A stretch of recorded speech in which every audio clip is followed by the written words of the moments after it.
if you can't hear me, but can't see me, put a question in the Q&A. I'll try to work it out. Okay. We've still got a few people joining, but let's get started. So just one more time for those of you that have just joined on. At the bottom of your screen, if you're joining on Zoom, which most of you are, the bottom of your screen, you'll see a Q&A. You'll see a Q&A box, which has. Sorry, I've just got a couple of people saying no audio. I'll just quickly do the test. Oh no, it says that it's working. That might be on your end. Let me know if you can't figure it out. So at the bottom of the screen, you'll see a little box that has a question mark in it, and it has Q&A underneath. Please write in your questions as we go. For those of you that have joined one of my webinars before, you probably know that I do like to answer the questions in the relevant part, and if the questions come through which have a recurring theme, then we'll try and address those with a little bit of extra detail. So, welcome back for those of you that have joined the webinar previously. Point of the webinar today, obviously, is we are into the new year, which means that we are now due to file for most of you what will be your second tax return, but for many of you, if you just opened a business last year, and then if you just opened a business last year, then this will be your first tax filing.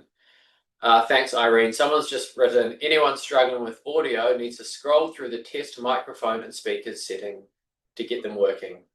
I had to do it 3 times before it picked up my headset. So I think if anyone's on a headset, you just need to scroll through your settings to get it up and running. Thanks, Irene. Okay, so let's get started. I'm going to share some slides. And sorry to repeat this again for those that have already heard it 2 times. We've just had a bunch more people join. So bottom of your screen is a little question mark box that has Q&A written underneath. Any questions, please write them in, and we'll always try and answer them in the relevant section as we go. Okay. Let's get started. Now, let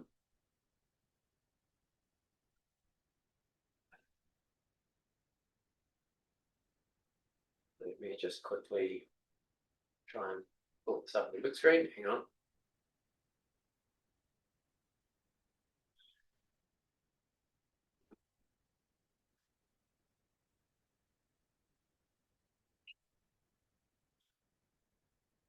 Alrighty. So, now for those of you that have joined one of our webinars before, there will be a little bit of overlap with what we've covered previously. We have tried to focus this one a little bit more on what actually needs to be done, especially around the timelines of filing your tax returns. We will of course cover the exemptions. We do this every time. There are 2 other areas that we'll cover today which have become a lot more, we're getting a lot more questions about in the industry. So one is around foundations. For many of you, this will be the first time you're even hearing of it, but it might be of interest. And the other one is people that are closing down a business, that might be restructuring, just being really clear on what steps need to be done, because we are seeing fines around people that are closing business or inactive businesses. Okay. So let's go into some of the basics, okay? By now, I'm sure any of you who have got a company will have registered it for corporate tax, but just a reminder, every company needs to register. You all need to keep proper accounting records, and you also need to file a tax return. There is still confusion around this.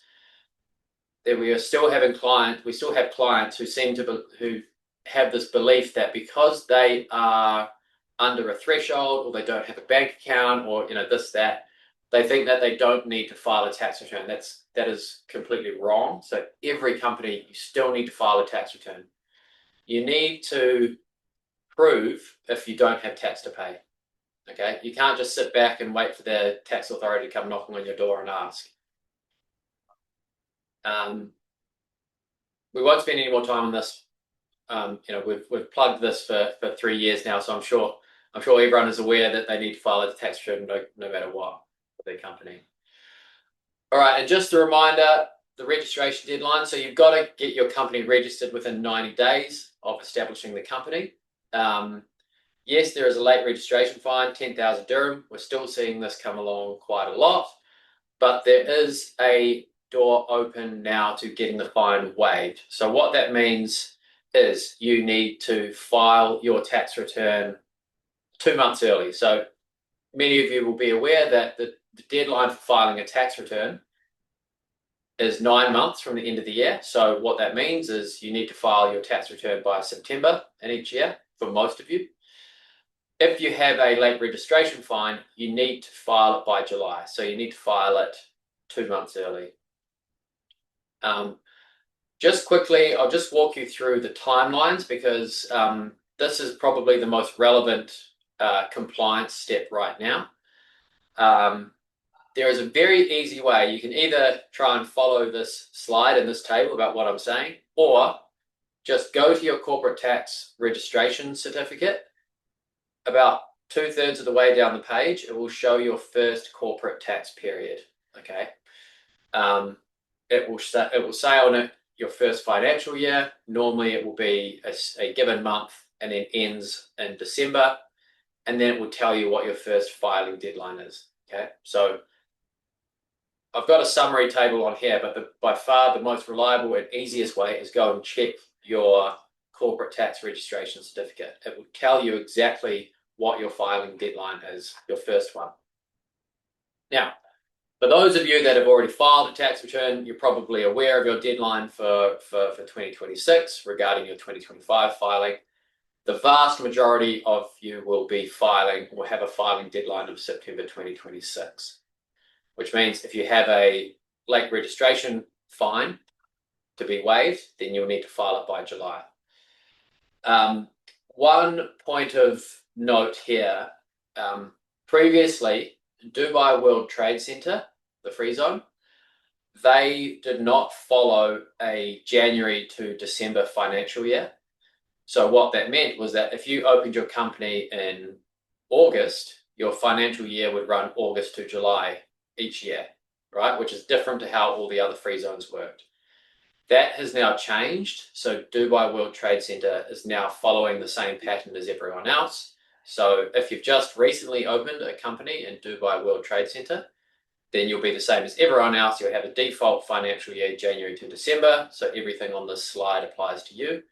But if you opened a Dubai World Trade Center company, let's say, earlier than mid last year, you will have a different filing deadline. So you really need to go and check your registration certificate. Again, that's pretty much just specific to Dubai World Trade Center. Everybody else, every other free zone and the mainland follows a default January to December financial year. And so what that would mean is that you need to file by the end of September or file by the end of July if you have that late registration fine. There is a slight difference for those of you who have opened a company more recently. Okay, so if you just opened your company in the second half of last year, so the green box on the right-hand side, you won't actually need to file in most cases, you won't need to file your tax return until September 2027. Okay, so again, what you need to do, you can follow this, but much easier, just check your corporate tax registration certificate. Okay. Surya, I can see you've got some questions here. You've got a late registration penalty. So just a reminder, the only way you can get that penalty waived is if you filed your return, that first return 2 months early. It's only for your first return. So if you've already missed the registration deadline and you've missed your filing deadline, then you can't get that penalty waived. You can only get it waived if you file your first return 2 months early. So Surya, if you had a October 2025 deadline for filing your return, you had to get it filed by the end of August 2025 to have gotten it waived. If you missed that deadline, then unfortunately you won't be able to get it waived. A couple of questions coming through on here, which is great. So the dates that I've got here are just for corporate tax filing. Just a reminder that registration, I'll jump back to it quickly. Registration has to be done within 90 days of opening your company. Okay. Filing needs to be done within 9 months at the end of the financial year. Okay, so there's 3 steps, but the 2 compliance steps with the FTA, registration and filing. Registration should have been done already if you have a company. Jassy, if you, and for anyone else who was wondering where to get your corporate tax registration certificate, you'll need to go to the company's FTA. You need to log into your FTA profile for the company, which is where you did your registration. And you'll be able to find on that main screen when you go click into your business, you'll be able to see a little heading that says certificates. It's on the box about halfway down the page on the right. And you click on certificates and it will show your corporate tax registration certificate. Or for those of you that use a tax agent like myself, or use a agent like I am, just send them a message. They will have everything on file and they'll be able to tell you. I'm sure all of our clients, obviously we know what all of their filing deadlines are and whether they have fines that need to get waived. So if you use an accountant, ask them, they should know. But you should be able to find it yourself if you have your own login details, if you did your own registration. So Daisy, I saw your question. You've got it. You've got the answer, but I'm going to just answer it anyway. So there was a question around what is the penalty for late filing. So the filing penalty is lower than the registration penalty. So the filing penalty is 500 dirhams per month that you are delayed. But more significantly, there is an interest penalty on any tax that you owe. Okay, so if you have a zero, if you're under the small business relief limit, or if you don't have any tax to pay, then the only fine that you'll get is 500 dirhams per month. But if you have a large tax bill, you will accrue interest each month. I think the interest rate is 14% per year, so it's about 1 point something percent per month on that total balance. So you sort of get double hit if you have tax to pay.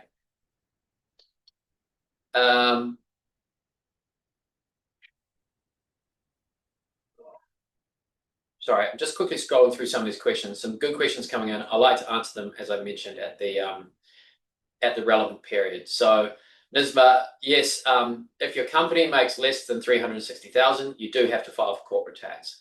If your company, even if your company does, absolutely nothing, you have to file for corporate tax. I probably won't keep on repeating it, other than to say, if you have a company, you have to file a corporate tax return. It doesn't matter how much your turnover is. You might only have some expenses. You might only have the company for visa purposes, right? You still have to file a tax return. Otherwise, you'll start accruing. I mean, you'll already have a 10,000 dirham penalty for late registration, and then you need to start filing as well. So it's the same as everywhere else in the world. Every company needs to file a tax return. If you don't have any tax to pay, that's fine, but you need to file that return to prove it. Okay, sorry, bear with me. I like answering the questions as we go. Okay. Another question here, Marianne. Company that have company tax registration but are not filing. So Marianne, you'll need to file a tax return. So if you've done a registration, you'll need to file a tax return. Okay, lots of questions here. I'm in a free zone. Do I need to file a tax return? Yes, 100%. Every company has to file a tax return. Doesn't matter if you qualify for an exemption. Doesn't matter if you have zero revenue. You need to file a tax return. Okay. So I think we have established that all of you will need to file a tax return no matter what. the only benefit really through the tax return filing is if you have a late registration fine, you need to file it 2 months early. Otherwise, you need to pay that 10,000 dirham fine. Okay. Accounting requirements. I'll go over this pretty quickly because I know it's not that interesting, especially most of you will use an accounting firm. If you don't, please come and chat to us. We'd love to help you.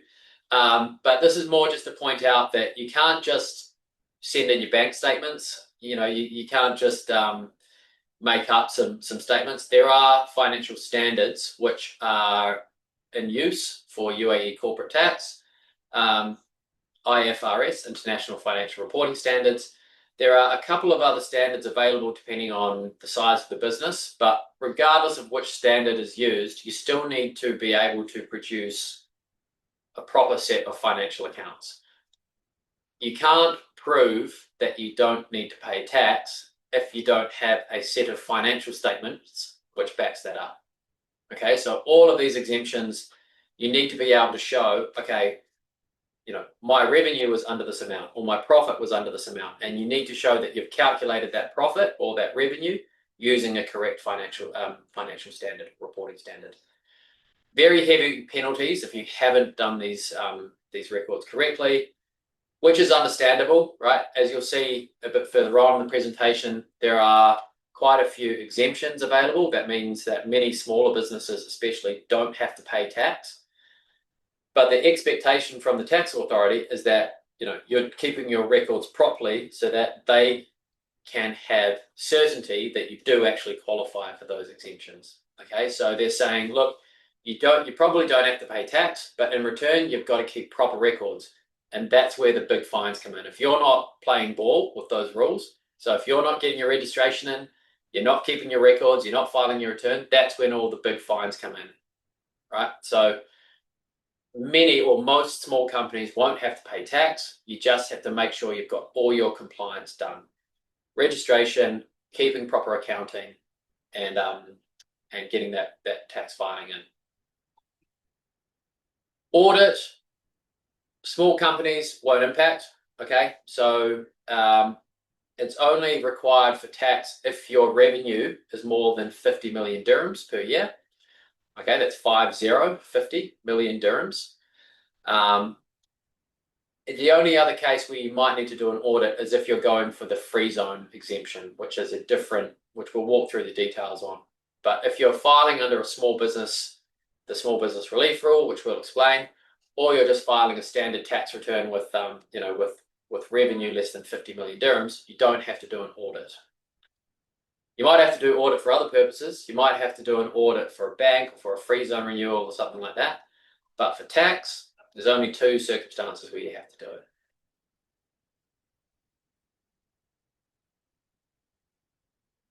Okay. So look, that's the compliance side of everything. Okay. If you are unsure around any of those deadlines, how to waive the fine, if you've got that, late registration fine, if you still have questions around whether you have to file a tax return, then the answer is you have to file a tax return. But if you have any other questions, especially around the compliance stuff, please scan this QR code. I'll come back to it at the end, but I put this here so that, the vast majority of small businesses, the only risk that they have of liability from the tax regime is by missing a deadline or messing up a compliance step. Okay, so if you have any questions about it, please jump on that QR code, book a consultation with one of my team. It's all free. Then if you decide you need some help, great, good for us. But if it's just around deadlines and things like that, then they can help you out. Okay. I'll put this here because now we get into some of the more technical stuff, all right, which is, okay, what will actually apply? What are the exemptions available? So we've established that everyone has to file a tax return, okay? But now we get into the questions around, all right, well, will I actually pay tax? Or what sort of filing do I need to do? Okay. And just a reminder, send through questions as we go, okay? So think of it as 4 levels. And apologies for those of you that have joined a webinar of mine before, because we're going to revisit some of this stuff now. There are 4 layers or 4 levels that a company needs to fail before they end up paying any tax. Okay. The first 2 are regarding the qualifying free zone person. We'll go through this in detail, but these are exemptions that are available to free zone companies if they are operating in a certain manner or if they are only doing certain activities. I'll go through these shortly. If a company doesn't meet those criteria or doesn't get either of those 2 exemptions, the next layer we look at is small business relief. Small business relief just says if your revenue is less than 3 million dirhams, you don't have to pay any tax. Okay. If you don't meet the free zone exemption, your revenue is more than 3 million dirhams, then you are a taxable business, for want of a better word. You're a taxable business, but if your profit is less than 375,000 dirhams, then you don't pay tax. Okay, so to actually be a tax-paying business, you've got to fail the free zone exemptions, you've got to have revenue of more than 3 million, and you've got to have profit of more than 375,000 dirhams. Okay, only if you've missed all 4 of those will you actually pay any tax. Now, the vast majority, I mean, we've got 10,000 clients here at Virtuzone on the tax front. The vast majority of our clients who are small, medium, micro business are not actually paying any tax because they meet one of these exemptions. It all comes back to making sure you've done the compliance steps and the filing correctly. Okay. Okay. Now, the reason that I've listed those exemptions in that order is very deliberate. So it is in order of preference. Okay, so if you qualify for the free zone exemption, that is the exemption you want to go to. It is only if you fail that exemption that you would go to look at small business relief. So it may be that your revenue is 2 million dirhams, but if you qualify for the free zone exemption, even though there are more compliance steps to go through, you would go for the free zone exemption, and I'll explain why. So, the free zone exemption is indefinite. Okay, so as of now, there is no plan to remove the free zone exemption. Remember, this doesn't just apply to all free zone companies. We'll go through the very specific things you need to do to be qualified for a free zone exemption. But if you do qualify for it, you need to go for it, and it is indefinite, as we know right now. Small business relief, on the other hand, only goes until the end of this year. So your 2027 filing for 2026, which is for the 2026 tax year, that will be the last filing that you can use small business relief. The free zone exemption has a rule that if you don't qualify for the free zone exemption, if you don't file for that free zone exemption, you're not allowed to opt back in for another 4 years. So you've got to sit out for a total of 5 years. What that means is if you filed your 2024 or your 2025, let's say your 2025 tax filing under small business relief, right? You can't go for the free zone exemption until it's actually 2030, okay? Which means that you could be paying tax in 27, 28, 29, whereas if you qualified for the free zone exemption and you had filed under that, you would have been exempt the whole time. Okay, so the point of all of this, the short version of all of this is small business relief is a much easier filing to be done, but don't just go for that because it's easy. If you can qualify for the free zone exemption, then you want to go for that because you can maintain that, indefinitely. Some good questions coming in around filing and audits. I will probably come back to this in a second. Okay, those questions. So Nisma and Sophia, I'll come back to your questions. All right. Free zone exemption. Actually, no, you know what? Sorry. I'm going to jump back for a couple of questions on filing. Sorry to jump around, but I prefer to answer in the relevant part. So, Nisma, very good question. We have a company that has formed a VAT group, a VAT group. Do we have to file corporate tax for each company separately? So VAT and corporate tax, completely separate regimes, and never the two shall meet. Okay, so if you've got a VAT group, that does not automatically mean you have a corporate tax group. So for your VAT group, your VAT filing is done as a group. Corporate tax, they are done separately, but you can go through a process to form a corporate tax group. The rules are slightly different, but if it's all held by the same shareholder, normally you're able to combine them all into a tax group. But that needs to be done pretty quickly if you want that to apply. Sophia, audit opinion. Okay. So there is a difference between a qualified versus unqualified, obviously. Look, we don't know if it needs to be qualified or not. Okay, I would assume that a company would need to have an unqualified opinion, but we just don't know yet. So sorry, apologies, I don't have a definite answer there. I think as with anything, it might depend on what the qualification reason was. If it's something that doesn't impact the aspects which would determine a free zone exemption, then it would probably be okay, but that would probably come down to a discussion with the tax authorities. So it's a tough one. Okay. Jumping into the technical, the free zone exemption. So 95% of your revenue must be qualifying income. I won't go through the other parts, that I've got there in red, because the qualifying income question is the part that most companies fall over on. Now, what this means, I'll go through in a second.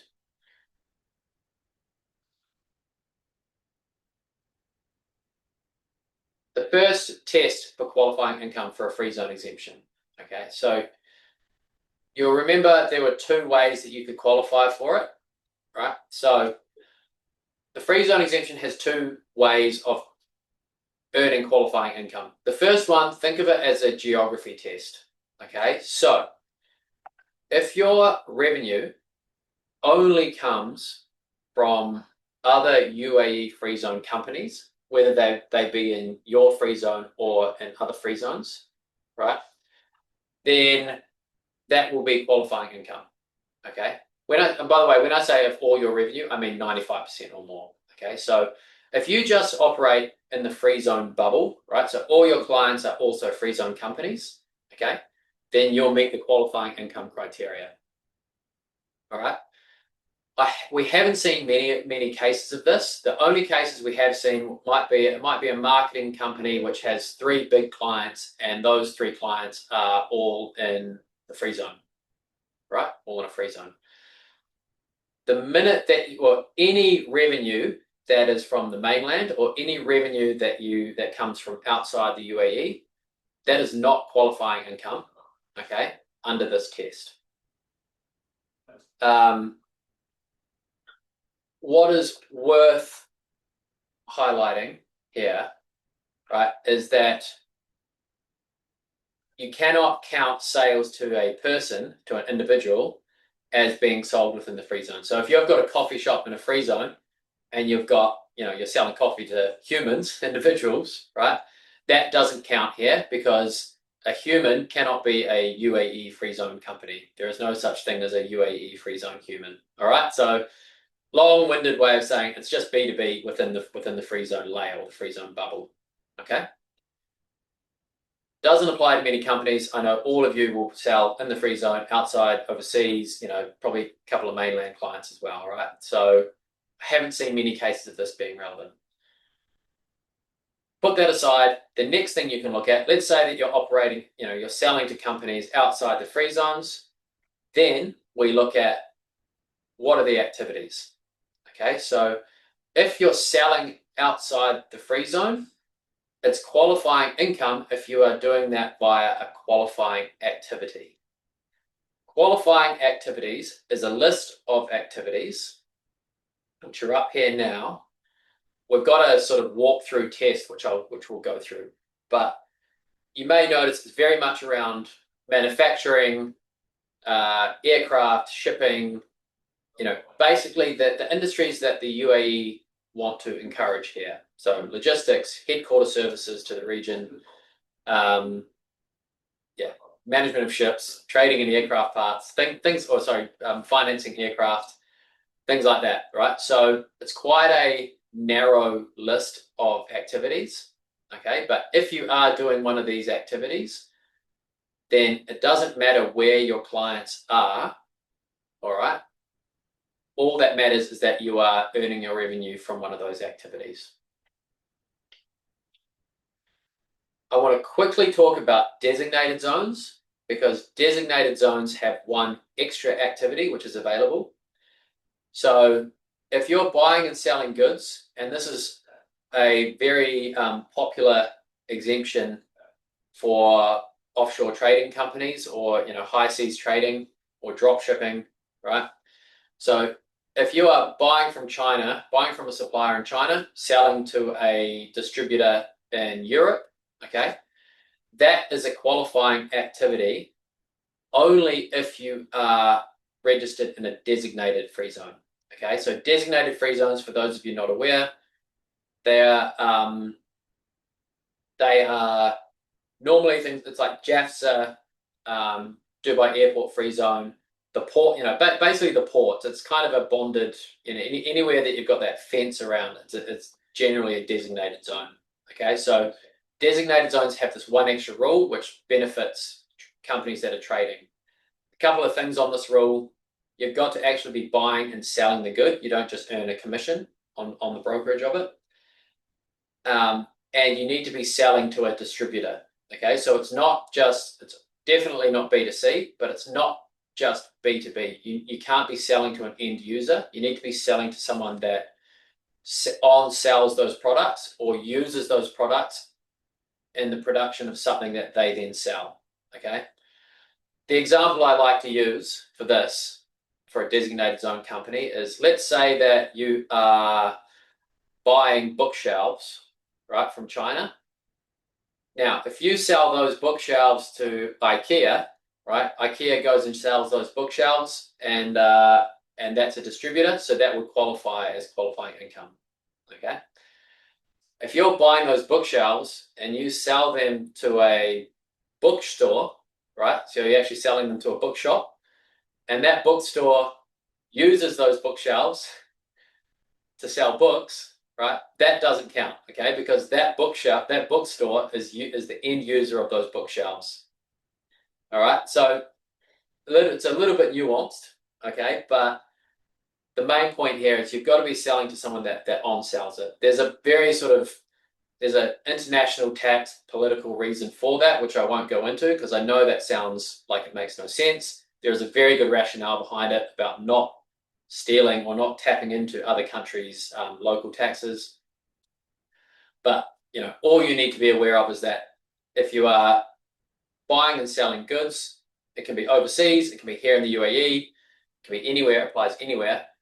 That will be exempt if you are registered in a designated zone and you are selling to distributors, further distributors.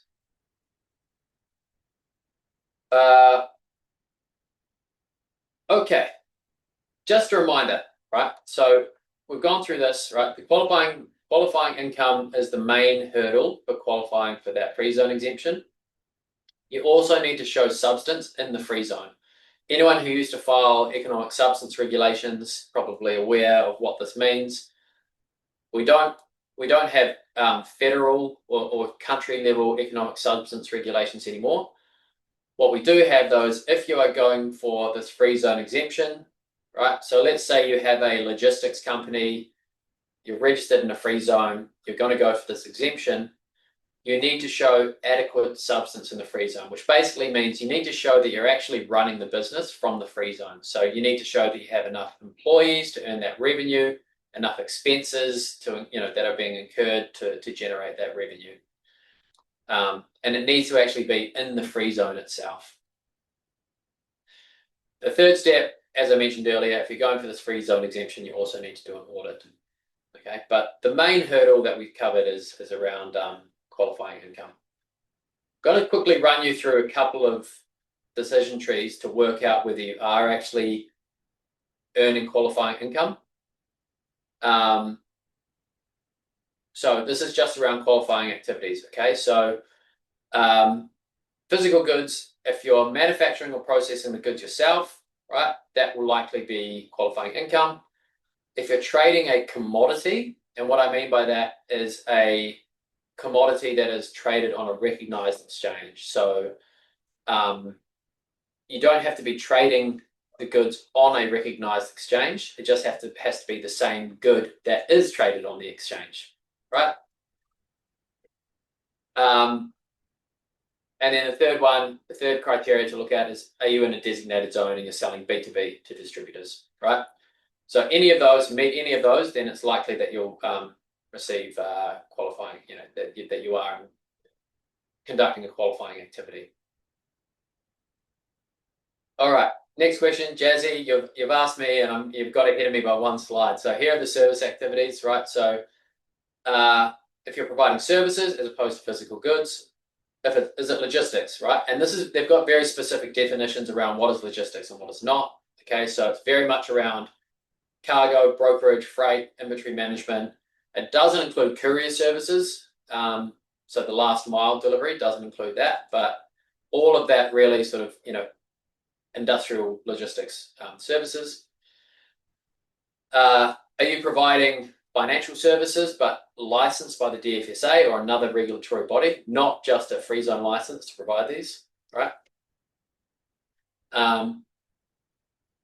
But all other services, right? So all of the general services, so management consulting, IT, marketing, online courses, personal training, none of that qualifies, okay? So generally speaking, services do not qualify for the free zone exemption, okay? It's only really logistics, or if you are providing services to a related party, okay? So if you just have a headquarter example, if you have a headquarter entity here in the UAE, so a good way to look at this is the UAE, through this exemption, is encouraging companies to have their headquarters based here in the UAE. Okay, so if you've got an entity here that provides, finance, HR, all this sort of support, marketing to your companies, your other companies, related companies around the region or around the world or here in the UAE, then the fees that company, then that company would be qualified, would be conducting a qualifying activity. Sorry, I jumped ahead here, but if we look at, let's say you don't meet the criteria under the physical goods or the services, holding company is a really important one. Okay, there are some. If you've just got a holding company here in the UAE, right? One thing to remember is that dividends paid between UAE companies, those dividends are always exempt. Okay, if you've got assets or you're holding financial instruments or investments overseas, your company is holding investments overseas, that is normally when you need to start looking at the holding company exemption. Okay. As we move across this diagram from holding company to related party transactions, you'll see the third one there is the headquarter services, or the second and third, management fees and headquarter services, but also interest on in-company loans. But also, if you're just earning revenue from your own investments of the company, that can also be deemed headquarter services to yourself as well. It's actually treasury services to yourself. And obviously, big ones, aircraft and shipping, right? Those have that. That's an industry specific one, not a activity specific. Okay, so look, It is very hard to boil down that whole list into 3 pages of diagrams, but hopefully that gives you some clarity around, what or how narrow the list is in terms of what you qualify for. But also, if you do qualify for one of these, going all the way back to what I said earlier, if you think you qualify for one of these, it's super important that you file under the exemption, even if it seems harder, because even if you qualify for small business relief, right? Small business relief ends at the end of 2026, right? The 2026 tax year. So you're left paying tax for a couple of years before you can opt back into the free zone exemption. I don't really want to go through too much on specific examples, Jazzy. If you're providing brokerage service or introductory services, it doesn't really matter what the industry is. It's probably not going to be, if you're earning commissions for introductions, that would never really qualify for an exemption. The only time that brokerage or commissions might fall into qualification is if it is around logistics services, but it's got to be quite a narrow definition. Okay, so just a reminder, doesn't matter if you haven't met the qualification for that free zone exemption. I know we spent quite a bit of time there, because if your revenue is still under 3 million dirhams, then you're not going to be paying tax. Okay, it doesn't matter if you're a free zone or a mainland company. If your revenue number is under 3 million dirhams, don't worry, that exemption is still available to you.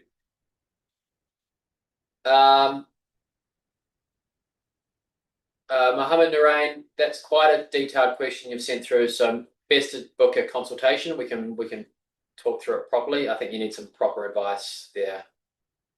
Okay.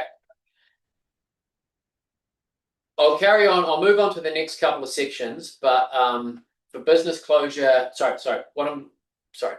moving on to the next couple of sections. Actually, while I talk about this, I'll go back to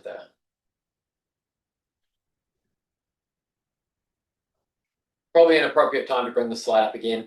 If you have any questions around that free zone exemption, I know it's complex, especially around those activities, okay, and the limits and the thresholds. It's a very early, we are very early in the corporate tax regime, right? So there's still a lot of uncertainty out there. Please feel free, jump on, book a session. Obviously, if you need help with your accounting or anything like that, 100% we can, we're more than happy to help you. We've done this for, like I said, we've got 10,000 clients now where we've seen everything. So we know, we certainly know what we're doing. And yeah, we've got a lot of people who trust us on this. Now, I'll give this for one more second. I'll move on to a couple of other topics, but please send through any questions, if they come to you as we're going. I'm happy to, once I finish, I'll do another sweep through questions around the free zone exemption or anything else. So feel free to keep putting on questions. Sorry, I missed one. Mark, you had a question. We filed last year, we didn't pay any tax. We filed through a consultant, we didn't pay any tax. How do I find out if the consultant filed for small business relief or the free zone exemption? Okay, so the consultant should have had you sign off a filing before they went and did it. So that should have actually mentioned the methodology which they were going to be filing. If you didn't do an audit, then it's unlikely you filed under the free zone exemption. Okay, your consultant should have put both options to you, unless they had already determined that you didn't qualify for the free zone exemption.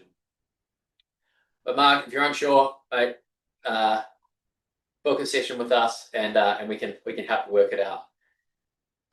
Question here: small business relief option available to 30 September 2026. Correct. So sorry. So just to be clear, right? The financial years run January to December, okay? And so small business relief is available for your 2026 tax year. So that means January to December this year, you have that 3 million dirham threshold, okay, for small business relief. If your revenue is under 3 million dirhams between January and December 2026, then you qualify for small business relief, okay? The filing deadline for 2026 is September 2027, but that's just the filing deadline. It doesn't have any impact on what actually, when the rule actually applies to. It's January to December 2027, which is the first year that the tax period that small business relief does not apply to, was not available for. Mohammed, I hope that answered your question. Okay. Two other things. We've got about 12 minutes left. Two other things that we're seeing a lot of questions around. So the first is business closure. This is something that we have seen lots of fines be incurred around. If you are closing your business, okay, the first thing you need to do from a tax perspective is, as soon as you get that clearance letter from the free zone, from the mainland, you need to go and submit your corporate tax deregistration. Okay, you've got 90 days to do it, but the fines start accruing pretty quickly. It's 1,000 to 2,000 dirhams a month. All right. Don't wait till you've filed your other tax returns to go in and do that application. All right. So you can go and put in the application, even if you don't have all the documents. All that matters is that you get the application in ahead of the deadline, and then you avoid the fine. So we have clients who are still trying to decide on how to file their 2024 tax return, still currently working out how to file their 2025 tax return. They've closed the business in January 2026, okay? We have already submitted the deregistration, even though there are still two, or now three, tax returns outstanding, okay? By doing that, you've got on record with the Federal Tax Authority that you've submitted your deregistration ahead of the deadline, and you'll avoid the fines, okay?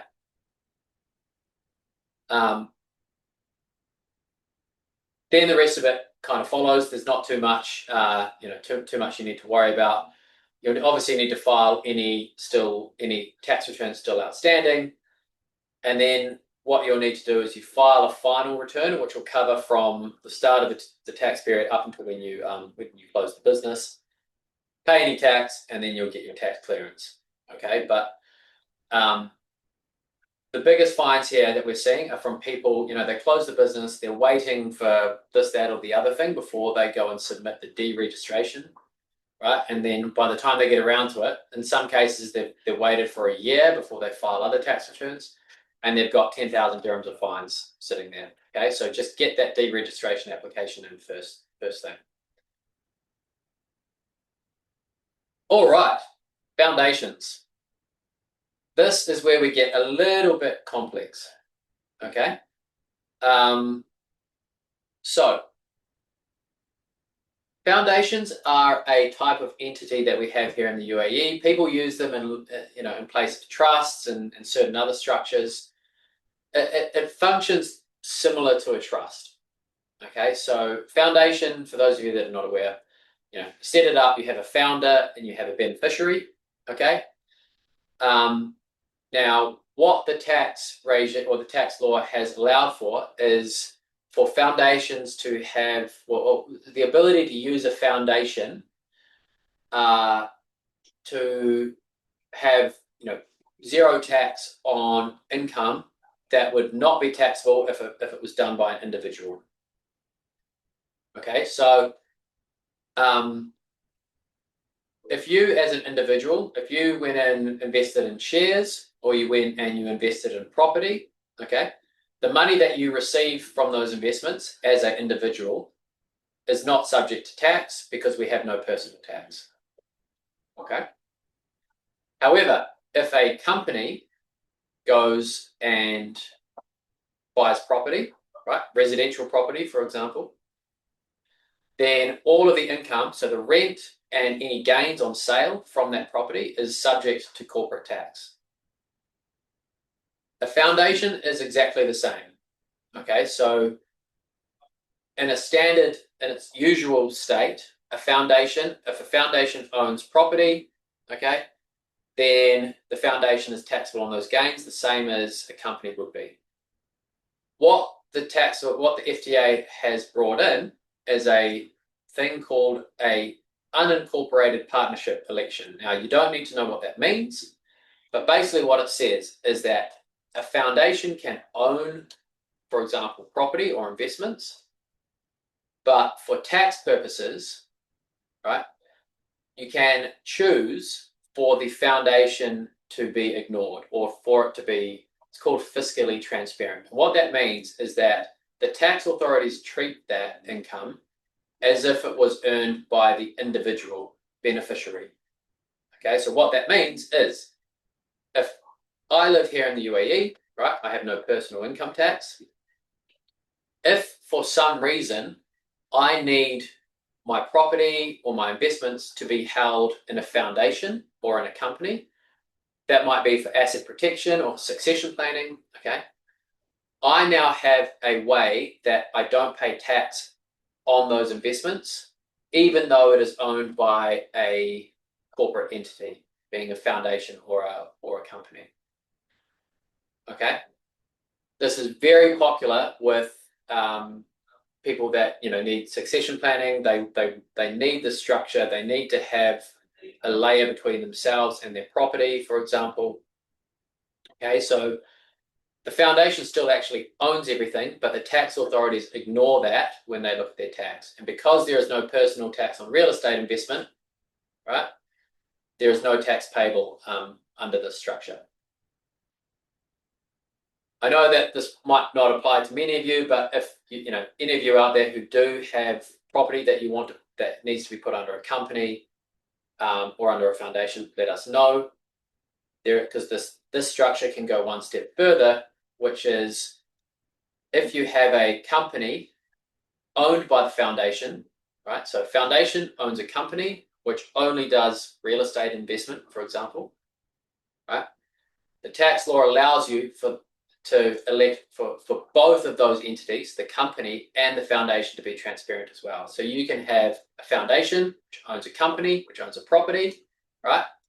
But instead of the company paying tax and then the foundation paying tax, right, you can ask the FTA to treat all of that revenue or all of that income as if it was received directly by an individual and there's no tax to pay. That's a bit of a technical one. I'll finish with that. There's a few more questions here which I'll go back through, but look, the foundations thing, it's there, it's popular just because, whilst it's not specifically said that we have a capital gains tax for companies, right? There is no exemption available for residential real estate, for example. So this structure is really popular for companies that need that in place. Okay. Let me I'll pop back to I'll pop back to the slide while I go through a few more questions. Okay, audit requirements, just an explanation again. So there are two scenarios where you need an audit for tax. One is if your revenue is over 50 million dirhams, that's 50. The other scenario is where you are going for that free zone exemption. So if you meet the criteria for the qualifying income, great. You need to demonstrate adequate substance in the free zone, so you need to have employees and expenses, and you need to do an audit. But those are the only two circumstances where you need an audit for tax purposes. Mohammed, we're going to chat separately. That's fine. Ghazi, sorry, I missed your questions earlier. So a coffee shop and a free zone, can they sell to customers but they just won't qualify for QFCP? So yeah, so a coffee shop and a free zone won't qualify for the free zone exemption because they are selling to individuals. Okay, so free zone exemption only really applies to B2B sales. And your other question, a QFCP can qualify for the qualifying income as long as 5% or less of their sales are from the mainland. Well, it's a bit more detailed. A free zone company can qualify for the exemption if less than 5% of their revenue is from the mainland and outside UAE. Okay, so 95% of their revenue needs to come from other free zone companies. All right, I think I have covered all of the questions. Last call for any more questions. We've got about a minute left. If you do have any other questions, John Paul, will the audit be done by the FTA, or do we need to do it ourselves via a third party? So the FTA doesn't provide. So there's a difference between a tax audit and a financial audit. Okay, so the audits that we are talking about here, you need to go and enlist an audit firm. Again, come and speak to us if you need this. We have very, preferential B2B deals with the audit firms. If you need it done through us, we can facilitate that. But yeah, you need to do it through a licensed audit firm. The FTA, if they select the term audit when it comes to the FTA means that they are checking all of your tax filings and ensuring that you've done them all correctly. Anjali, a law firm in a free zone, pretty much by default won't be exempt unless you only have clients that are also free zone companies. Okay. Well, that was a lot of talking. I hope that I have answered all of your questions. If I haven't, it will probably because it was a little bit too detailed. So hopefully you can jump on that QR code, book a session with me or one of the team, and we will finish there. By the way, any other questions you have, if you don't get them in time, still type them in. They'll pop up afterwards, and we can address them directly. But thank you. If you need any help filing, if you have any uncertainty, please get in touch. Like I said, we do this for thousands and thousands of clients. And they all seem very happy. So that's a good thing. Please get in touch. We'd love to help. Thanks.